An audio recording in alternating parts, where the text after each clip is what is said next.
problema ko, Besam. San bang bundok nakuha ng tatay mo yung mga dalawang bruhang yan? Ewan ko. Pero, mahal ko yung tatay ko. Kaya kung anong ikaliligaya niya, titisin ko. Kahit palakubak ng bruha ko. Hoy, Anakleta! Ang ginagawa mo, sinasaktan mo itong anak ko. Tinawag akong bruha at impaka, pero kaya kong tiisin yun. Pag di ko kaya, naglalasing sila. Vittorio. Emote lang. Soft drinks lang po to.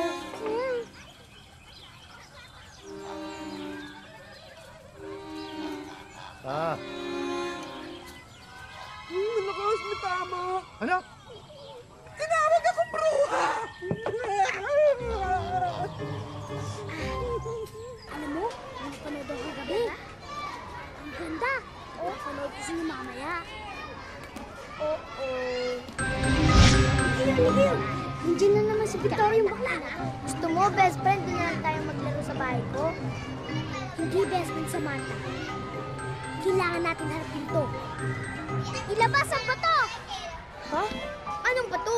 Di ba kasi si Darna ako? Ah, okay. Ito, nunukin mo. Eh, just lang. Ah, okay. Ito.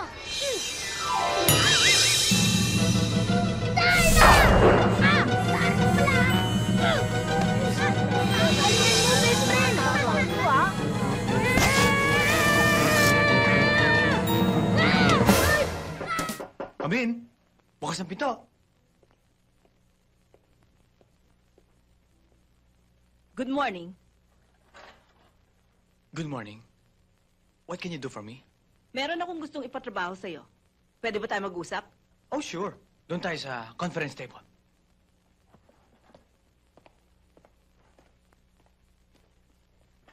Maupo ho kayo.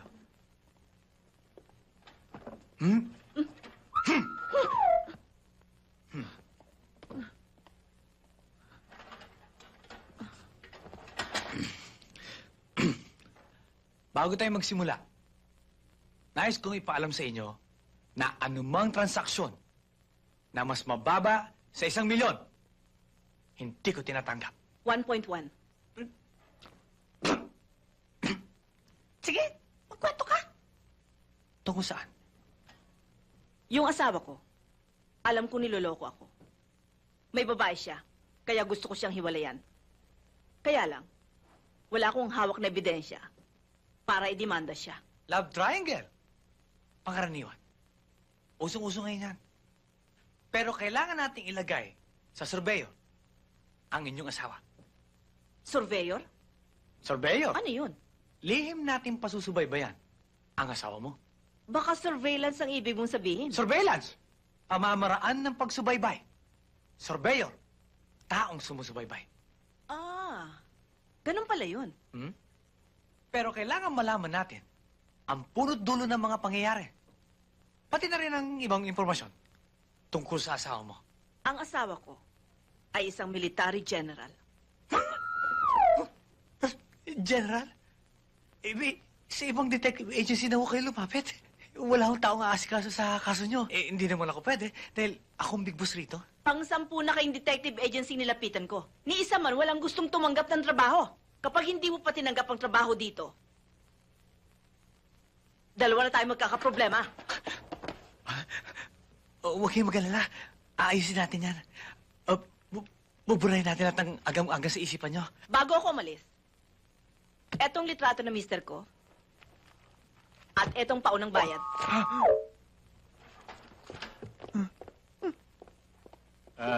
Rolly, sila si Annie, Hi. Mary at Jane. Hi. Mary Jane? Wag mo naman pagdugtungin kasi sumasama ang kahulugan eh. And I assure you, maganda ang samahan namin. Oo. Mabuti naman nag-volunteer kayo dito. Kasi requirement sa school namin tuwing summer. At saka, kahit paano gusto rin namin makagawa ng charity works. Oo, tama. At ang napili namin ay ang bayan ko na ito.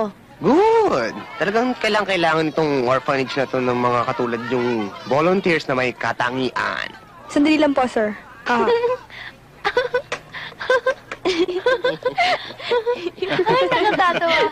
Hindi nga. May phone call ko kayo. Anong pangalan? Rolly po.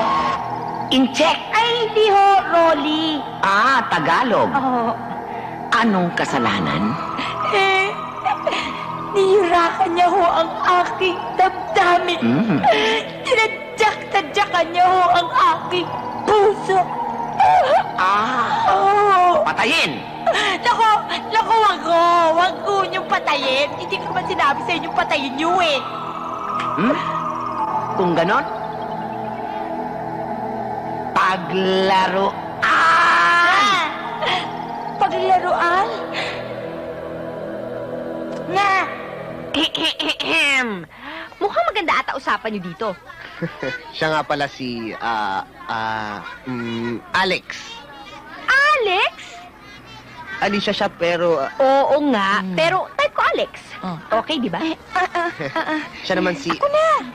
Sige. Ako naman si Cleo, short from Cleopatra. Wow! Ang gaganda naman ng pangalan niyo.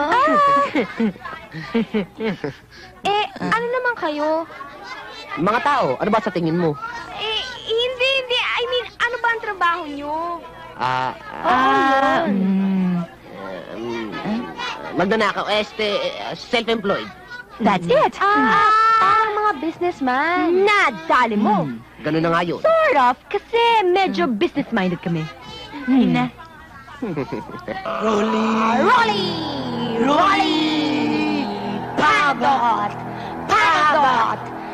Tatambol! Ang tatambol! Magaw.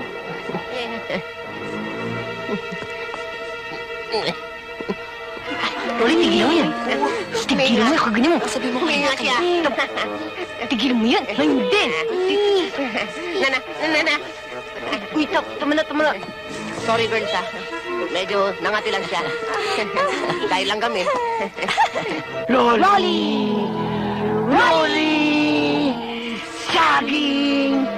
Saging! Babaging!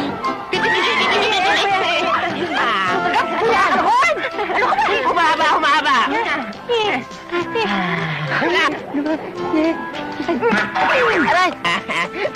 Alex! Cleo!